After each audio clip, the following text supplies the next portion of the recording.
Andy said about his wife. He said it so humorously. He says, I don't know, he says, but she affects me more than any other woman in the world. He says, no doubt she's got faults that I don't see. But he says there's an indissoluble bond between us. Isn't that wonderful? And that bond is God's love. And so if you are married, don't feel sad. You've got the greatest opportunity in your life. And that's what I mean that when I say that. And when God comes into the other one, all the troubles cease. At least for the time. Then you have to get at it again.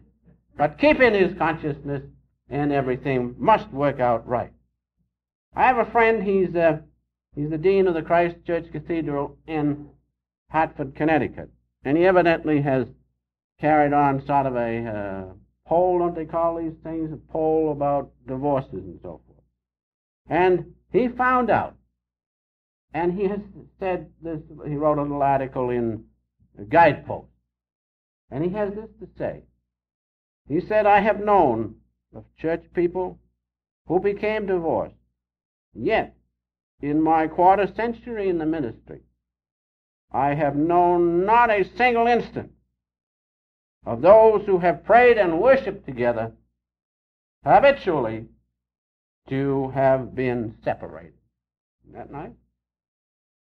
So there's no need of it. There's no need of it if we both turn to God. And remember, God is in the mate. And that's what we must never forget. That's all. And if you remember that and really work together and want God, he will surely come and you'll save one another and both will go to him. Now, going on just a little bit about Larry DeMarcia. He was a married man. He had 2 children, as I understand, and he lived in the world but was not of the world.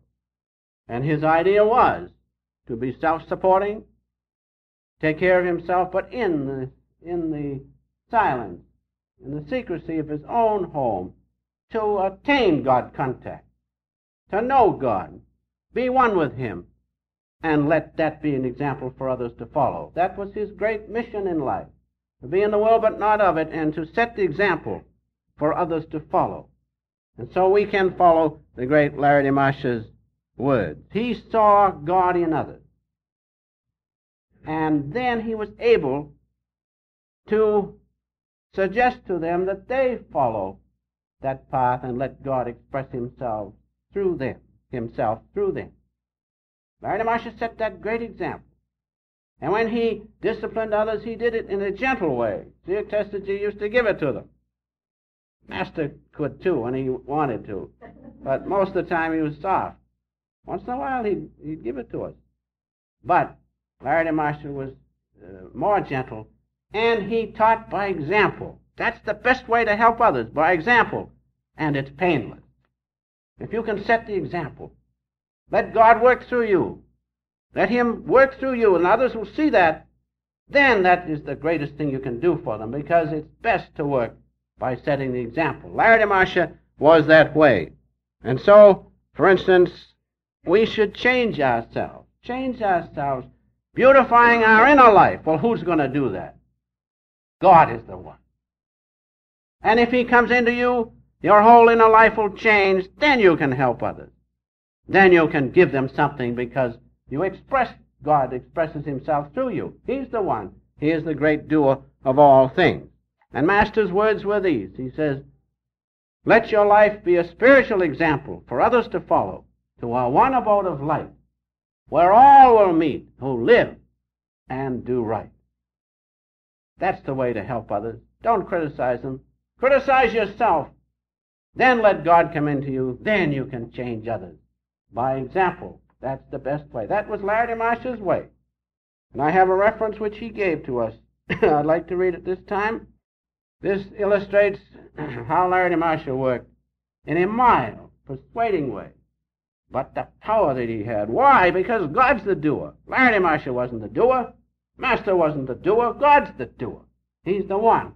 And the wise ones are those who make contact with him and allow him to work through them. And so he has this to say. about Larry Marshall. If a disciple neglected any of his worldly obligations, the master would gently correct and discipline him. Larry Marshall's words were mild and healing, even when he was forced to speak openly of a Chila's fault. Though ensconced in the seat of the Supreme One. These are most beautiful words.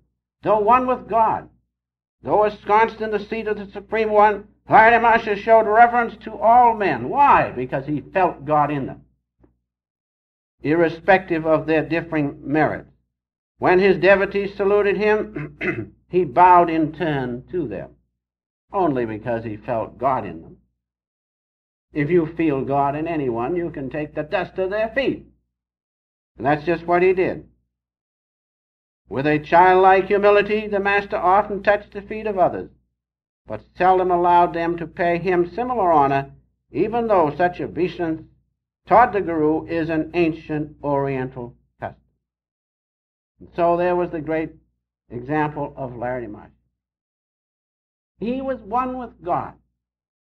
I have in my possession the chart which he made of the chakras of the spine, and the connection between every petal of each chakra to the 1,000 supreme petal lotus of the brain.